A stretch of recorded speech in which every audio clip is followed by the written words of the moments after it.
Hey, Inspired Tribe, my fellow freedom lovers. It's John Nolan here. Thank you so much for tuning in. It is Thursday, May 29th, 2025.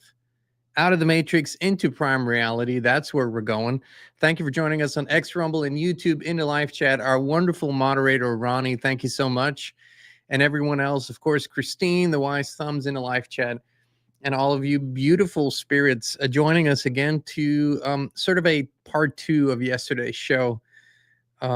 We noticed that a lot of you resonated with what we talked about. A lot of you have or had or are having similar experiences. And I want to say right off the bat that this is sort of a sacred space when things like these are discussed. This goes into the innermost core of our being. There is no place for judgment. There is no place for rudeness. This is vulnerable. This is real. This is raw. This is intimate and personal. So this is the kind of space that we want to create for this conversation. Now, yesterday we went through something that really cannot be described fully, but it's sort of the losing all motivation after awakening, or not feeling inspired to do things, being in a state of flux, and in the void, if you will. And this is after the initial bliss of awakening. Awakening happens in stages. And to define it really clearly, it's really not about becoming this all different person. It's about shedding everything that you're not and realizing the illusions, your own beliefs, the world around you, all that stuff. And that can be exhilarating because it unleashes a lot of energy. But then afterwards, this void period comes in, and that can come in stages. It can repeat. It can come in cycles, and there's not a set recipe. They're just these are just descriptions of these experiences. And so, if you want to watch yesterday's show, the Unmotivated After Awakening, sort of the general overview, the link's in the description. I encourage you to do that. Today, we're going to go a little deeper into those patterns, and we're also going to do an open Q&A in the second half of the show where you can ask questions and I'll do my best to answer them. So to go into this Unmotivated After Awakening part two, if you will, there's a beautiful Zen proverb, a Zen saying that I think captures the general theme of this very good. First, illusion must die, then silence, then truth begins to speak. And this is not a one-off, right? It doesn't happen all, one period and then that's over, and then the second stage and that's over, and then the third stage. It's like an onion. You're going through these cycles over and over again. The first is the big one. That's the one where, your world explodes literally. And that's these are the things that can be experienced during this, just to go over them one more time. One of the first feelings is a loss of drive, So no motivation for the old goals or routines. This is, people expressed yesterday, I used to go to the gym, I used to do this, I used to do that, and all my drive for that is gone. And there are all kinds of explanations for this in the physical world. It could be anything from a change in life. It could be anything from, and both men and women have that. In men, it's a psychological disorder that's usually called midlife crisis, but it's also a physical change, hormonal change. Of course, women go through the change in life through big changes, so all of these things have to be taken into account, but we're not talking just about these physical, quote unquote, normal things. We're talking about the spiritual awakening and the effects of it. So you also can't force yourself any longer to care about things you simply don't care about anymore. It's like, there's a proper way. There's, how to put it, in the South, people say it's the Christian thing to do. So often that's what they say when they really don't feel like doing it, but their religion, the commandments, scripture tells them that's how you should do it. And in this stage, it might just be that even that doesn't motivate or inspire people anymore. It's just you can't bring yourself to do things that you don't feel like doing. It feels like a lot of times you're floating. There's no real direction. There's no sense of knowing where you're going. And for right now, we're not trying to change any of this, right? We're just giving it room to be expressed and seen and heard, right? It's not about pulling you out of it. It's not about how do I quickly fix this. This is just acknowledging what is disconnected from previous ambitions. This is a hard one for many people who might have been in a profession for a very long time, who might have, athletes experienced this. I had at a very a thought and a memory that came to mind today. Um, I grew up as I was in many sports, but skiing, alpine skiing was my main sport. And that's really where I wanted to focus and become a professional athlete. And I had some, it's kind of normal in the sport, if you will, but I had some severe pains, back pains early on. I was around 15 years old. And, you know, I quickly realized that I didn't like all the normal solutions, the shots that doctors give you and pills and whatnot. And somebody recommended to me, and that was sort of fairly strange back then, especially in sports, an energy healer. And I kind of had a concept of what that meant, but really not knowing fully what to expect. So I went to the guy. And during my first or second session, we had a really deep conversation and sort of about existential things, because for the first time in my life, I had someone to talk to these things about. I always had the thoughts, just no one to talk to about them. And I forgot exactly what the question was. But I remember his answer. He said, well, if you were to go down this rabbit hole, and he pointed at a book on the bookshelf, and he said, and if you were to read this book and really take to heart what it says, you would not want to race down a ski hill any longer. You would not want to be the fastest and become the best in the world any longer. And that put the fear of I don't know what into me in that moment. I was like, 15 years old, and I was thinking, well, this is who I am. I'm an athlete. I'm a skier. This is my identity. I don't want anything to take that away from me. So I pulled back. I pulled back from that seeking, if you will, knowing I was kind of really close to it. I felt the door open and I shut it because I said, I'm not ready for this. I want to race down a hill. So it came a few years later. It came nonetheless, and it didn't ask as gently anymore. It kind of felt like it pulled me through the doorway. And so I remember those experiences vividly. And here's a caveat: they don't stop necessarily. You just learn how to go through these phases. You learn to accept them as they come and kind of see them for what they are. So it's not like this void, this aimlessness at times just goes away. It just becomes less of a disruptive and more of a introspective experience. And there's this other thing here. You're also you have a refusal to perform the old roles.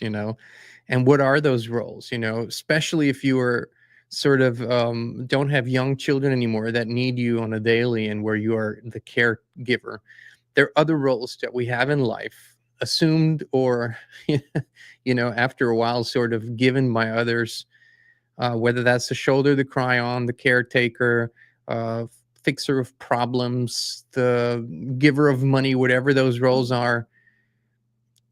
As ready and as willing you were before to perform those roles, now you might have such an internal resistance to show up for that role that you don't even know what's going on yourself. But this is just what happens in this phase. It's sort of a loss of these identities.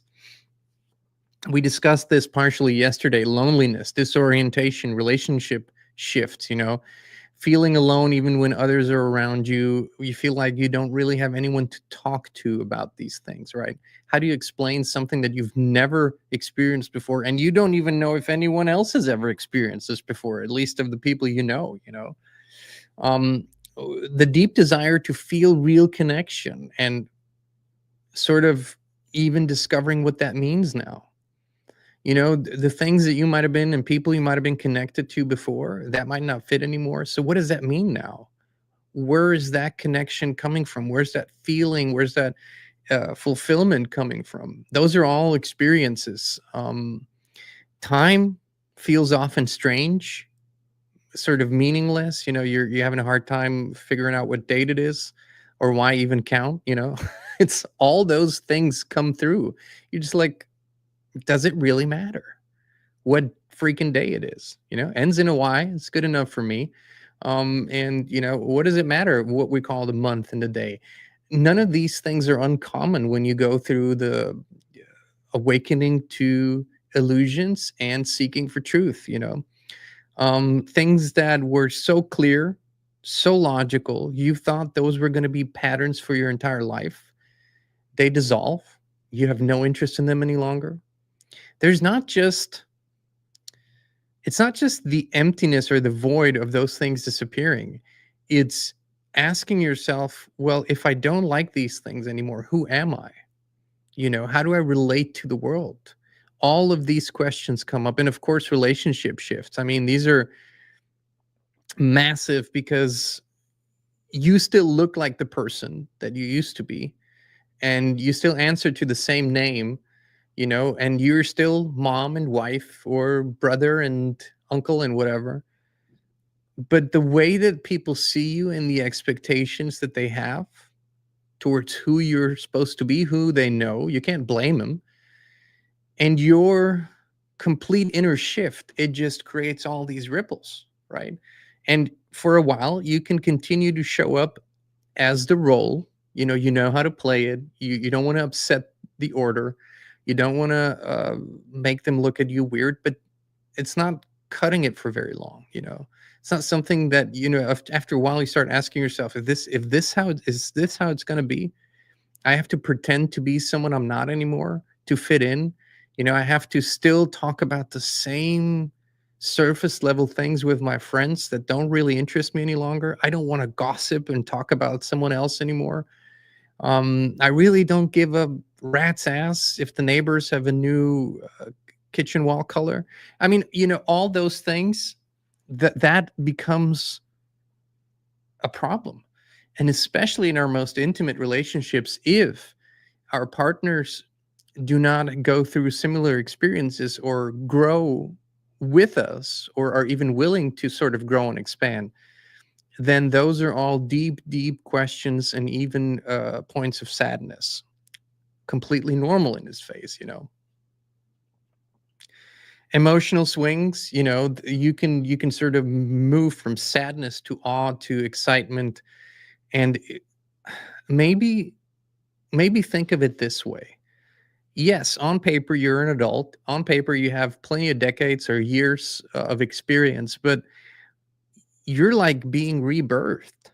You know what I mean? It's like maybe you're seeing things clearly for the first time in your life because you've shedded those layers of illusion and programming. And now, for the first time, you see with clear eyes. So, some things are amazing, some things are incredibly sad. You're not constantly reframing or putting them into a program perspective. You're just seeing things for what they are. It's like when you might have seen 1,000 or tens of thousands homeless people, but the program mind kicks in and says, "Oh, they're drug addicted, or they're mentally ill, or criminals." I mean, there's all kinds of human programming that sort of reframes that so that you don't have to feel the suffering of that person in that moment. But when you go and have gone through this sort of spiritual realization, awakening, sometimes you can't help it. You just feel the suffering of the other soul. You just there and you feel it. There's no reframing. There's just full compassion for that human experience. Or sometimes on the flip side, there's complete apathy. Also, those things, like I said, it's a mixed bag of emotions. And those things are all rather shocking experiences, but they're all part of this void after the awakening, if you will. Stillness, apathy, learning to realize, is this my spiritual call for stillness? Is it stagnation? Am I holding myself back? Am I not motivating myself enough? Don't I have enough willpower? Am I lazy? Or is this the time where I'm called to really stand still and be quiet and listen? And there's only you can know if you're honest with yourself. Only you can know. Now, I can tell you that um, over a number of years, life has put us, and Christina and I really went through this journey kind of together, but I'll really talk about more my experience because I want to speak for her. Don't want to speak for her, but life put me in a position of almost forced stillness. I know it wasn't an external force. I know it was really my inner desire, but it put me in a position where I physically wasn't able to move very far. Like everything was pointing at, "Shoo, you just have to be still." And for someone who's used to creating, achieving, doing, acting, that is the greatest challenge. But it is what it is. Oftentimes, a lack of energy, even spiritual energy, just like I said, no desire to do the things that excited us in the past. For example, you also sort of have completely new sensitivities. Maybe you were someone who loved going to festivals, crowds, conferences, all those stuff. Now you can't stand a room with 100 people in it. It's just too much of everything that you don't need. You can't stand the noise. You can't maybe stand the shallowness or the small talk or whatever it is.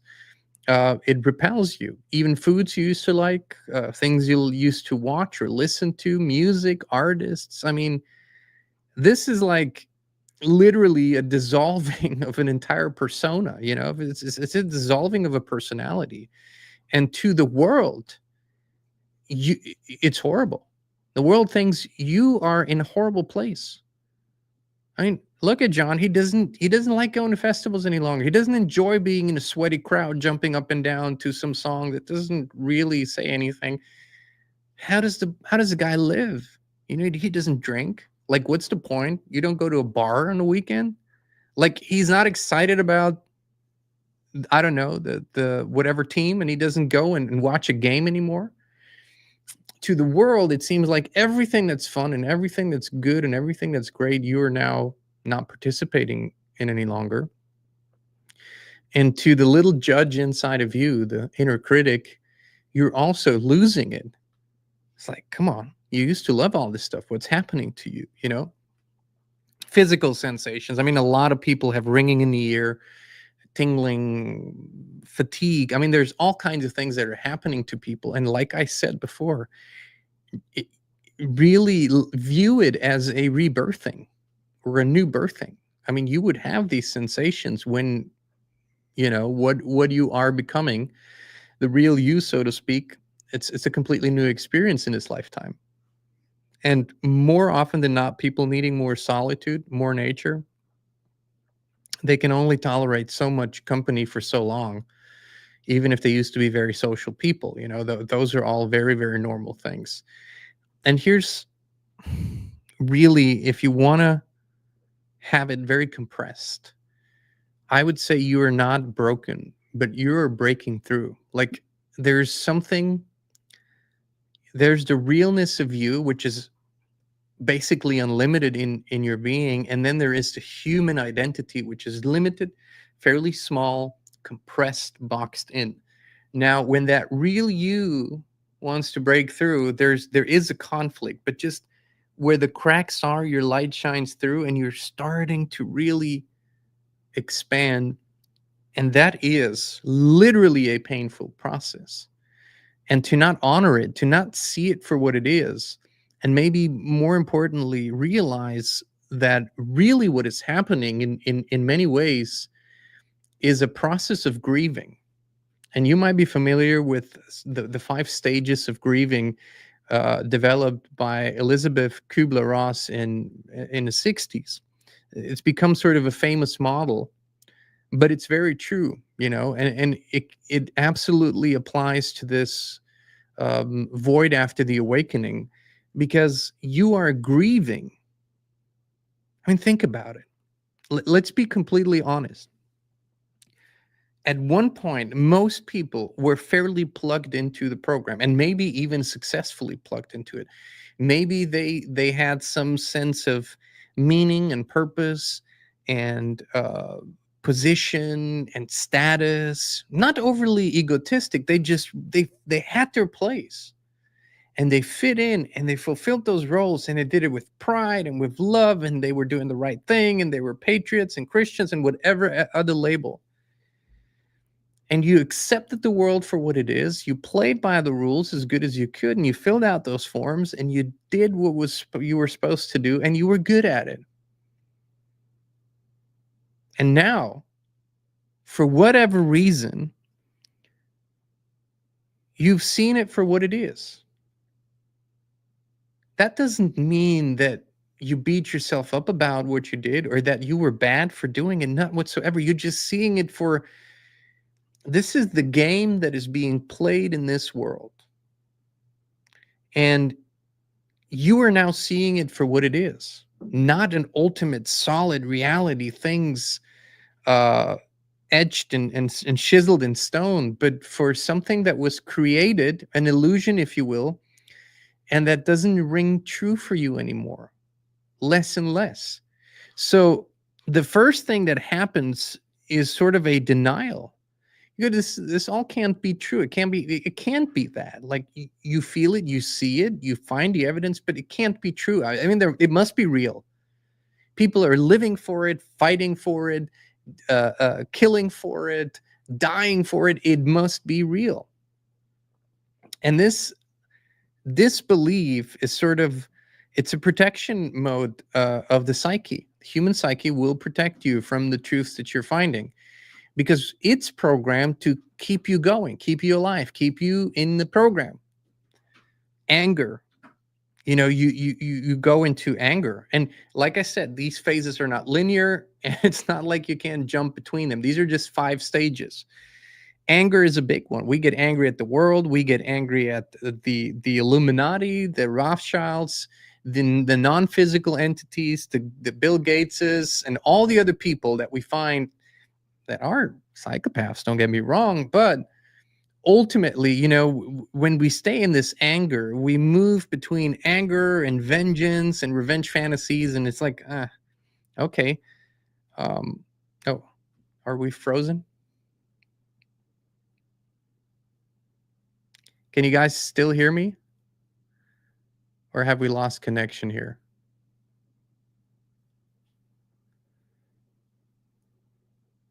Please let me know in the live chat if you can hear me. All good. Can you see me? Yes.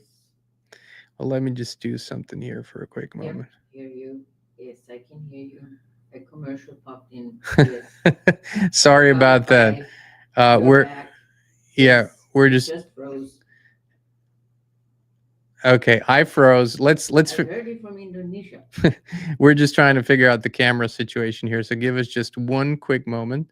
Let's do this here. The beauty of technology, isn't it, guys? They're saying, I hear you, but you're frozen. Yeah, we're still working on that. So, and I really don't know currently how to fix that. So we're just going to go forward. Then you go into, well, this is not a very flattering. Yeah. Okay, so here's what we're gonna do. We're just gonna do this here. I know what we're gonna do. Here you go. So then you go into the stage of bargaining, and this is where you've been in this void. You feel like you're not moving forward. You feel like there's really no clear direction. Maybe, just maybe, you can go a little bit back. Maybe if you just compromised a little bit, then you can go back to where you used to be, and it'll all kind of find a balance again. You can also go into a state of depression, and this is where a lot of people find themselves in, is what is exactly the point of this? Why would I still be doing this if everything is fake, if nothing is real, if this world is a false reality, a computer game, or a matrix, a simulation, a overgrid, or if I just don't relate to the world any longer? Why would I be doing this? And then you experience really depressing thoughts and depressing moments in your life. And, I mean, that's just something to realize that it is a real feeling. So let's try this again. Here we are, folks. We're back. It's a different camera. No, it's not a Oh, different. okay. We're back. Here we Yeah, go. right. Apologize for that. That's just technology. You know how it goes. I got to add this back here. Here we go. And then, and this is, it's not the solution. It's not like now we're through and everything's taken care of and we can go and everything's back to normal. But then acceptance comes in. And that will happen quite a few times. You'll go through one of these stages and then you'll move into acceptance. You go through one of these stages and then you move into acceptance. And you go, okay, it is what it is. I now have a new perspective. I can't even define it fully yet. I don't know exactly what it means, but it is real to me. It's real in my experience, and I accept that it's happening. And this is acceptance is detached from outcomes. You are not saying, I only accept this if it will bring me something better. And this is where peace starts to come in. It's not where I'm telling you now your life will be a magical unicorn rainbow experience. It's where you actually feel peaceful about what's happening, where you can find acceptance in the moment and just allow for what is unfolding. And that's once you really experience that stage. And by the way, whether you grieve the loss of a loved one or whether you grieve the loss of your former worldview or your perception of what life in the world is, I mean, those are very painful experiences. And the worldview thing might be even more impactful because it doesn't just rock your world, it literally removes what you felt the world was. And that's not easy. So, like I said before, this is not about here's the magic recipe so you can put this behind you. What I will tell you from personal experiences, unless you go through it, it will just continue to show up. It will just continue to present itself. It will just bring its friends, and it won't stop. The real you is now seeing a way through the programming, and it's going to keep coming. And the discomfort, physical, spiritual, psychological, all of it is not just normal, but it's actually something that you might need. Because only then are you willing to question what needs to be questioned and accept what needs to be accepted. And the most important thing is truth isn't optional any longer. It's not one of the choices, it's the only choice that you can make. Truth in everything. And that too can be painful because maybe for the first time, you just accept the truth about the people in your life. The truth about something you didn't want to see or you wanted it to be different. You really wanted to believe in the best that's in that person, but that person just always shows up as an asshole or a narcissist and now you're saying, no, I can see it now. I accept it. And I make the choices that serve me. So with that being said, I want to open the conversation to questions. Like I said, this is a very resonating subject for many. I frankly don't know anyone who hasn't gone through it that in some way, shape, or form has gone through a spiritual or awakening of any other kind. So this is it concerns all of us. And please, if you will, put your questions in all caps so we can we can find them and Kristin can put them up on the screen. Yep. I will in a second if I see the question. Yeah, we're not in a rush here. And I'll just do my best to answer them. And if I can't, I'll say it. Jim said something beautiful. He said, Christine, that's 100%. Purpose is not age driven. Becoming the best version of ourselves has nothing to do with age. Yes, that's a beautiful comment Beautiful. by Jim J. Frage. He says purpose is not age driven. Becoming the best possible version of ourselves has nothing to do with age. That's what I want to emphasize this so clearly. Age has absolutely nothing to do with it. You know, whether you have 70 years in this physical body, 80 or 25, you know, when that happens and begins to happen in your life, it's the right time.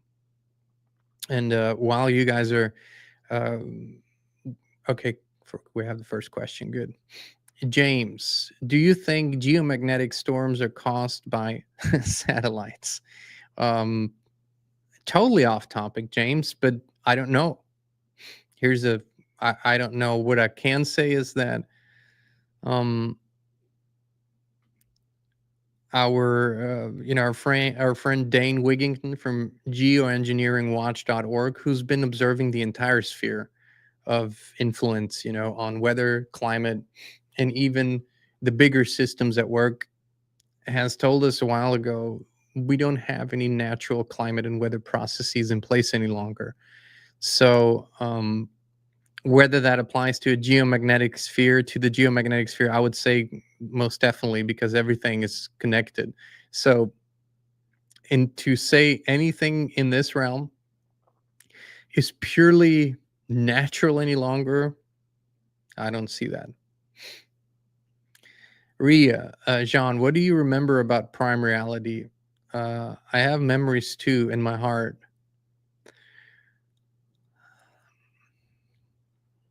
You know, do you ever wonder, for those who have sort of a, and you know, and this is again a little off topic here, because I really want to honor everyone's experience, but for those who have a deep desire and knowing, and this applies actually, now that I think of it, this actually applies perfectly to this void experience.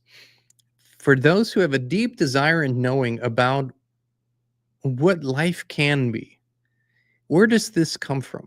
Chances are that you and I have never experienced the can be ness of life the way that we feel it in our hearts. So we've never seen the paradise garden. And I'm not talking about Eden, but a space and a place where people are free and they're kind and their hearts are full of love, and they communicate with each other and they respect each other's spaces and thoughts, and everything that you pick up from a tree or a bush is good and it tastes wonderful and it has all the beautiful nutrition in it, and the water is clean, and you can drink the water that comes from the rain, and you can drink the water from the spring, and you can drink the water from the stream. And life is life is a flow of goodness. Okay, where does that come from? There's nothing like it. There are little pockets, yeah, but in our general experience there's nothing like it. Our general experience is much closer to the opposite of that than this. So where does this memory or this vision come from? And so many people have it. It's not like, if you sit down with someone and you tell them this vision, even if they're a pessimist, they can still see it. They can still envision it. They'll say, "Oh, that's never going to happen. It's not possible." Okay, but you saw it. What makes that possible? It's a memory. So I think most of us hold the memory of what we call prime reality in our DNA. I think it's literally encoded into it. And most of us have it, and we can access it, and we can feel it, and we can turn it into a vision. And that's why so many people simply are completely disillusioned and dissatisfied with the reality around us. And that's why oftentimes also this awakening causes the sadness and the depression, because of the discrepancy between what's in our hearts and what we see. So yeah, the answer is yes. Mildred, probably my biggest question: where are the beings on the same journey? It's incredibly lonely. Like my frequency is not enough bright to be seen. Who knows? I spent 2 years living as a hermit. Okay. I think this is a very common question. Great question, by the way. Thank you, Mildred. Um, they're all around you, truth be told. On, let's say, in various stages, maybe not exactly in the same place you are, but believe it or not, what I have discovered lately, and I needed to let pre my unconscious prejudgment go. Okay, I had to really sort of transmute it into openness.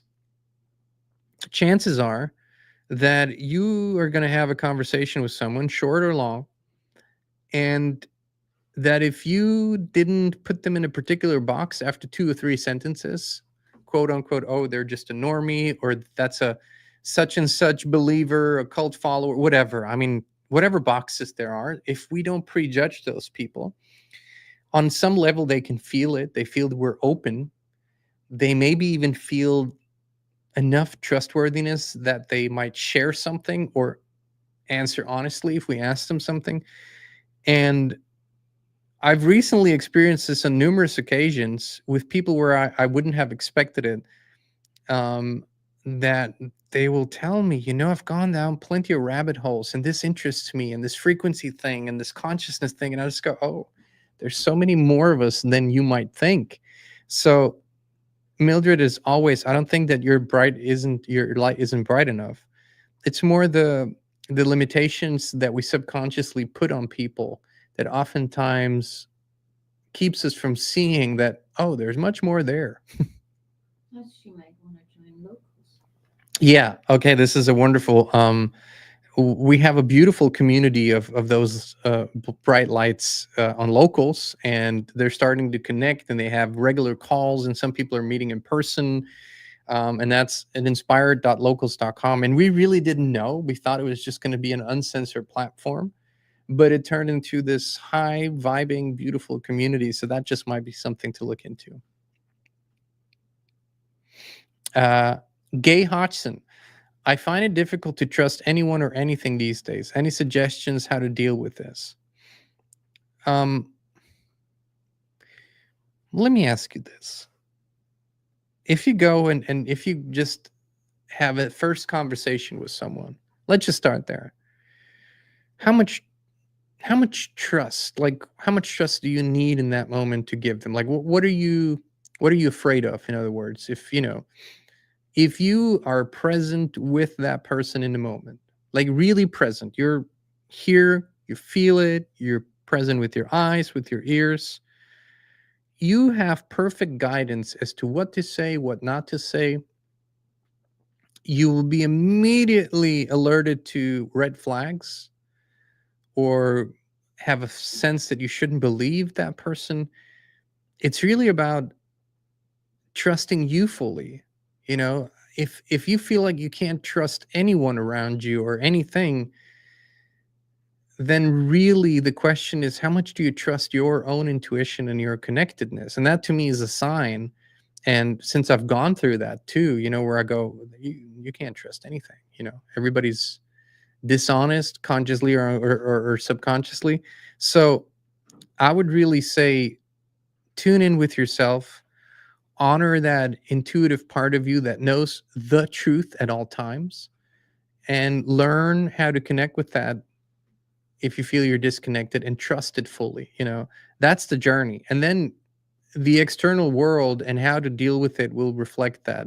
Now, that might not be the answer that you wanted to hear, but it's the one that I gave. Cat Cook, in your opinion, do you believe the beginning of awakening one, in the beginning of the awakening, one has to experience a dark night of the soul? Well, I've just not seen it any other way. I mean, I'm not. The dark night of the soul is really the unfiltered, uncensored acceptance of the truth that you see in that moment. That's what that is. So if shadows and darkness were hidden, then they show up. It's not like the darkness just randomly appears. It's just what wasn't seen before, what you didn't look at before, or you didn't know was there, but it was there. So in that sense, I just haven't seen it without it. And most people learn more about their light from the darkness than they do from light itself. You know, when you go to those places, you learn so much about your strength, your weakness, your true authenticity. So while you're going through it, it's hard to say I welcome it, but in truth, I welcome it. You know, and it sort of keeps coming back, like I said earlier, maybe in a lighter form, in sort of less long and intense, but every now and then it keeps coming around. Is there a practice you've done that specifically made you feel that you judge people less, or was it more continuing everything on journey? Yes. Um, Pardon me? Said many. Yeah, many practices, but one that I continually remind myself of is to just be present with the person that I'm with in the moment, and to make that moment the most important moment of my life. And that sort of sounds strange. And so, why would you do that? You're just paying for your groceries or for your gas tank. Why would you? Well, it's the only moment I have. It's the only moment I'm in. There's nothing but that moment. I might as well treat it as a sacred moment. So then, when you pay for your groceries and you look the man or the woman that's your cashier, you look them in the eye and you honestly ask, "How's your day been going?" You can ask that question as a throwaway question just because you were programmed to do it and you don't really care. You don't even look at them. You've not looked at their name tag. You haven't imagined that they have a life and a family and a journey. Um, but when you do, first you realize, hey, this is a real spirit, or, it's really just an NPC, no judgment, but that's also possible. But when you tune in, you realize, oh, so then you look into their eyes and you're present with them. And you all you say is, how's your day been? How's your day been going? Well, are you having a good day? And when they give you an answer and you actually hear it and you feel it, guess what? Doesn't have a lot of space. Judgment. You're not really in the space of judgment. You're just present with that person. And when you are present, it means your spirit is present. Now, your spirit isn't in the business of judging. Now, granted, there are situations where the human mind will take over, have to make a judgment call and react in a certain way, sure. But more often than not, more often than not, you will have that present moment experience.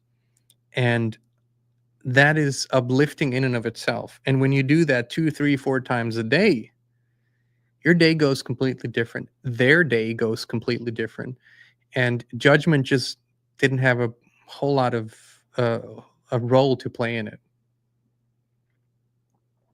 What is your take on nanotechnology? Oh, and 5G, 6G in relation to the ongoing cull of the human herd? Yeah, on YouTube. Yeah, I know, this is a sensitive subject for this platform, so I'll do my best to give you a straight answer without using all these buzzwords. But 12 years ago, whenever the 5 technology was first mentioned in the media or by the telecommunications networks, where they were starting to talk about that a whole new generation of networks and frequencies were going to come out. I remember reading studies about the effects of these frequency ranges on the human body, where these frequency ranges were used before, which is mainly military applications, um, in defense, counter intel, and whatnot. And the scientists, mind you, 10, 12 years ago, said these bandwidths of frequencies, when fully used, will have catastrophic consequences for not just the human body, but the biosphere itself. And so I was under the impression that the findings of those very, honest scientists were clearly showing, oh, that's just not something we're going to do. Well, it ended up completely different, of course, and they did do it. Now, the difference between the 4 and the 5 was massive. It's like a completely different thing. And once again, the difference between the 5 and the 6 is going to be equally, maybe even more massive, because we're in this strange stage where we see technologies didn't used to come out so rapidly one after the other, specifically technologies that were electromagnetically disruptive to us. There used to be a big advancement, and then we had time to adjust, and then a big advancement and time to adjust. We don't have that time to adjust anymore, so our bodies don't have that. And that is why, if this continues to go on without a break or a pause or a moratorium, if you will, they will have to start suggesting, or not suggesting, simply doing it like they have been, the augmentation, the change of the human body to be able to sustain those electromagnetic frequencies and to stay functioning. So, on the flip side of this, I think if nothing is done about this, and this is my projection, is that ultimately the departure, the death of the body, will be a consequence for those who don't wish to alter it. Now, that is only if we cannot do anything about it. But ultimately, the logical consequence will be, listen, we need to accept some changes, some genetic changes, in order to deal with this new electromagnetic environment, or the body won't be able to sustain itself. And this is part of the progress.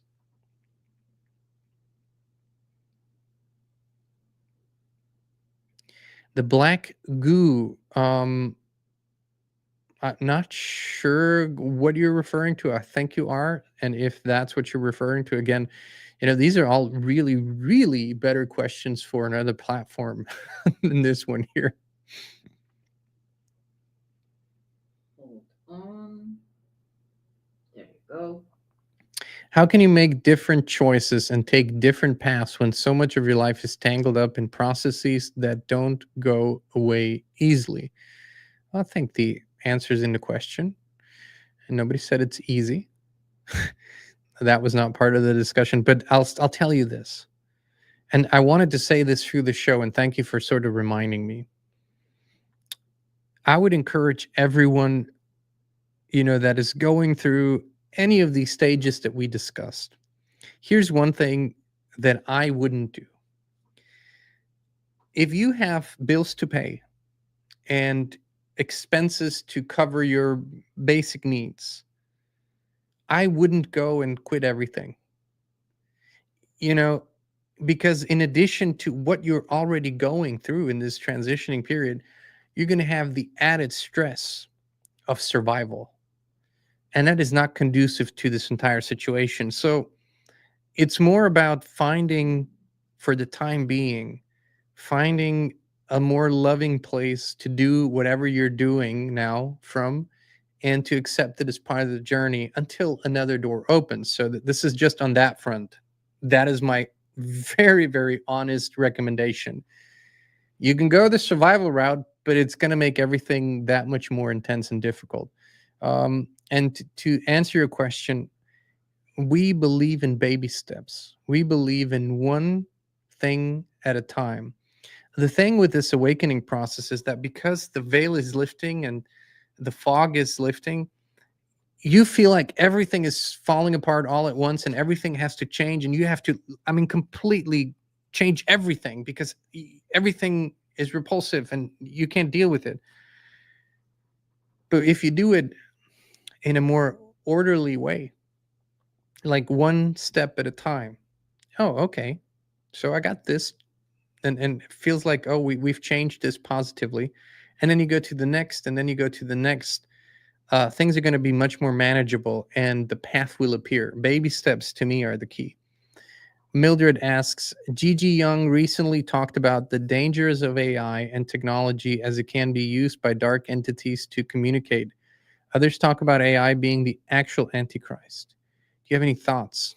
I think she's new. Yeah, I don't know, Mildred, if you've been with us for a while, or just, sort of sporadically popping in. Either way, all is good.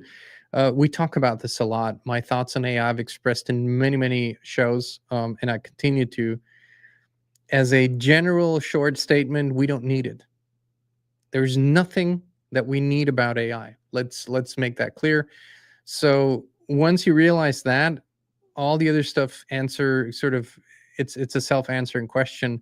And it's not only that it's being used for nefarious reason or can be used, it was created from that mindset, from that. It was actually in the human realm, the human participators and engineers and creators of this, and those who are pushing this, they have a level of self-hatred and hatred of their fellow humans that is unfathomable. And they think that we're a flawed biological error, that we are a mistake by nature and nature's evolution, and that AI, transhumanism, and posthumanism can fix that mistake, and technology is the answer. And finally, the God that everyone believed in, but here they're creating it. That's what they're thinking. They are complete psychopaths, and they're the ones creating this technology in their human realm. So I hope this answers it. Carol Lynn, if we are co-creators of our own realities, are we not as guilty of this creation, or are we just Sims living in a Sims game that is realizing we're sentient and have free will and can change? I like to approach all theoretical questions from the first point of practicability. Now that sounds complicated, but what that means is I like to go to the first point of co-creation that I can verify is possible and prove.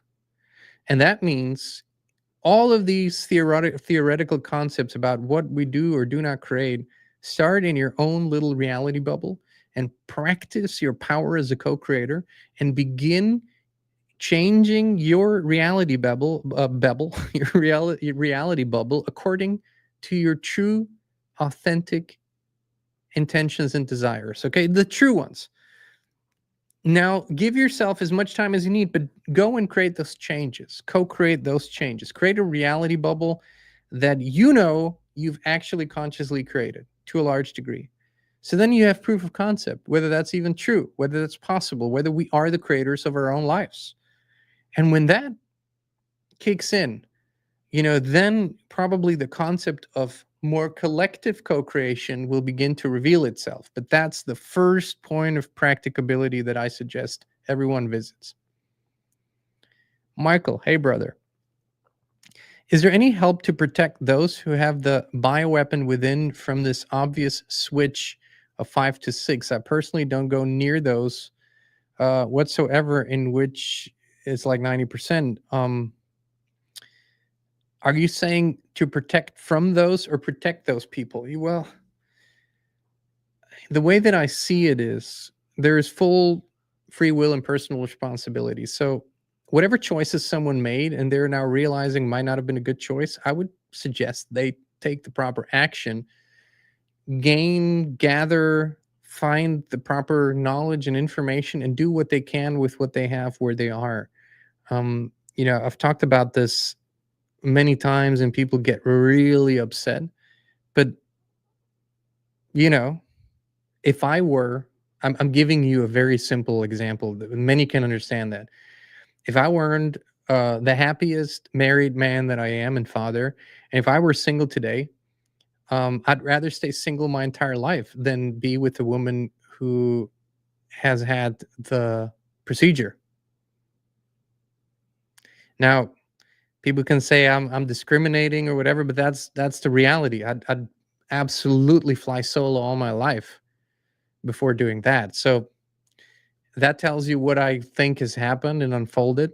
And we were there day 0, 7-8 months before the actual thing came out on the market and was pushed on everyone. We said it day 0. We said exactly, we knew what was in the plans. We knew it 10, 12 years ago. And we said it, and we said, don't, like, whatever happens, do not. But, do we have a last question? That was the last question. That was the last question. Okay. Yeah, I know. All right. So let's close this on a note that is related to our conversation here today. This is when you go through this experience, the things that the world is so good at: judging, pushing, planning, scheming, achieving. None of these work. None of the old concepts work. It doesn't mean they won't work ever again for certain things. But to go through this, you have to allow yourself to feel it, to experience it, to accept it, and to integrate it into your journey. There's just no other way. And you can't be pushed, you can't be pulled, you can't be forced, and you can't force yourself. That acceptance in and of itself is one step to greater peace with this. To say it's okay. I show up for what I need to show up to meet my needs. I encourage you, I would say, do that. But beyond that, feel your way through this. You have a perfect intuition system. Your spirit knows exactly the truth and what is needed for you. And you got this. I know you do. Because I got this. And I know you got this too. And as a bonus tip, and I want to make one thing abundantly clear, this will help you if you even only follow this invitation rather than ever sign up for a service or a subscription. This is not a sales call whatsoever. But if you use the gift that FLFE gives for 15 days free, no credit card, no subscription, and you never choose to sign up afterwards. Now, they might not like me so much saying that. Of course, they also want subscribers, but I'm telling you, if you only do that, and I'm joking, they do want you to do it, you will have 15 days that will clear the negative energy field in your home with the service. You will feel greater peace. You will sleep better. You'll just feel a subtle support system at all times. If you can have that for 15 days, that might really shift your experience and help you. So I would encourage you, go to highconsciousnessfield.com, click on the Start My Free Trial button. You don't need a download. You don't need a device. You don't need anything. And it's going to be activated within the hour in your space. It's a quantum entangled experience. And just use that as a free gift, because it helps us greatly and it allows us to feel more peaceful during these experiences. highconsciousnessfield.com. All right, my friends, thank you so much for being here with us. We love you. We appreciate you. And we will be back with you again very, very soon. Your environment shapes everything: your thoughts, your health, your energy. But most people never question the invisible field they live in. We did, and that's when FLFE found us. It's not a product, it's a field of pure life force energy that lifts everything it touches. We now live in it 24/7, and we would love to invite you to experience it too. Start your free 15-day trial now. No pressure, no strings attached. Just the truth, resonance, and peace.